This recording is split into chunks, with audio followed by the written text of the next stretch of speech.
चार दोस्त स्कूल में पढ़ते थे।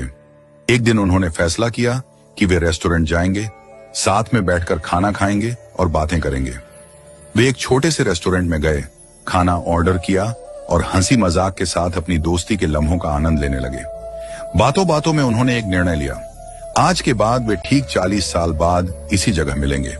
वे तब तक अपने अपने करियर में व्यस्त रहेंगे और सफलता हासिल करेंगे। शर्त यह थी कि जो सबसे देर से पहुंचेगा वही पूरे खाने का बिल चुकाएगा। समय बीतता गया। चारों दोस्त अपनी अपनी जिंदगी में आगे बढ़ गए।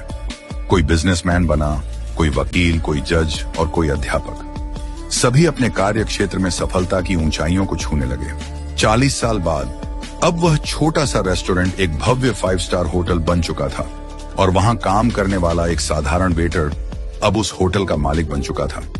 वह भी उस दिन का इंतजार कर रहा था। समय आया और पहले एक दोस्त पहुंचा, फिर दूसरा, फिर तीसरा।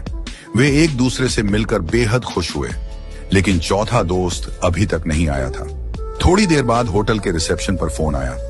होटल मालिक ने फोन उठाया और कहा, आपके चौथे मित्र ने कहा है कि आप लोग खाना शुरू कर दीजिए, वह बस आने ही वाले हैं। तीनों ने सोचा कि शायद वह किसी काम में फंस गया होगा और सबसे देर से आने वाला वही होगा।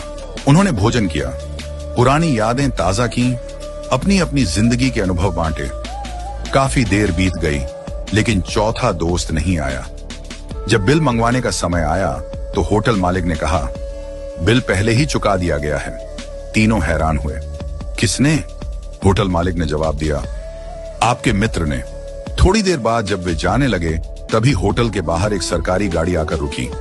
गाड़ी से शहर के कलेक्टर उतरे।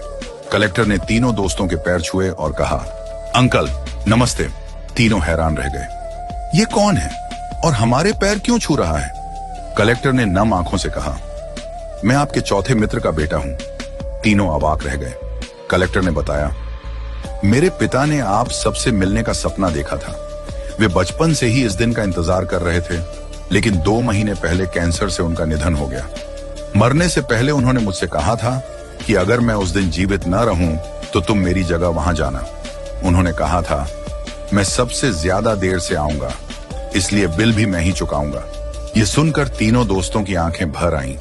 तीनों दोस्तों को अपने मित्र की मृत्यु का गहरा दुख हुआ, लेकिन उससे भी ज्यादा दुख इस बात का था कि 40 साल तक वे एक दूसरे से नहीं मिले। क्यों इतनी जिद की कि 40 साल इंतजार करना पड़ा? क्या फायदा ऐसी शर्त का जो दोस्ती से ज्यादा महत्वपूर्ण हो गई? आज हम भी अपनी जिंदगी में यही गलती कर रहे हैं। हम अपने परिवार, रिश्तेदारों और दोस्तों से मिलने का समय नहीं निकालते। हम अपने माता पिता से दूर रहकर जीवन की भागदौड़ में इतने व्यस्त हो जाते हैं कि जब हम वापस लौटते हैं तब तक बहुत देर हो चुकी होती है। जब वे दुनिया से चले जाते हैं तो हमें अफसोस होता है, काश हमने उन्हें समय दिया होता। हमारे पास धन दौलत, ऐशो आराम, गाड़ियां और बंगले हो सकते हैं, लेकिन अगर हमारे पास अपने लोगों के लिए समय नहीं है तो हमारे पास कुछ भी नहीं है। भगवान श्री कृष्ण कहते हैं, वसुधैव कुटुंबकम, यानी पूरी दुनिया एक परिवार है। इसलिए पैसा कमाने से ज्यादा रिश्ते कमाने पर ध्यान दें। जो वक्त बीत जाता है वह कभी वापस नहीं आता। वक्त का दान सबसे बड़ा दान है। आज ही अपने प्रियजनों से मिलें, बात करें, उनके साथ समय बिताएं, क्योंकि जो प्यार, जो अपनापन आज है वह कल हो भी सकता है और नहीं भी।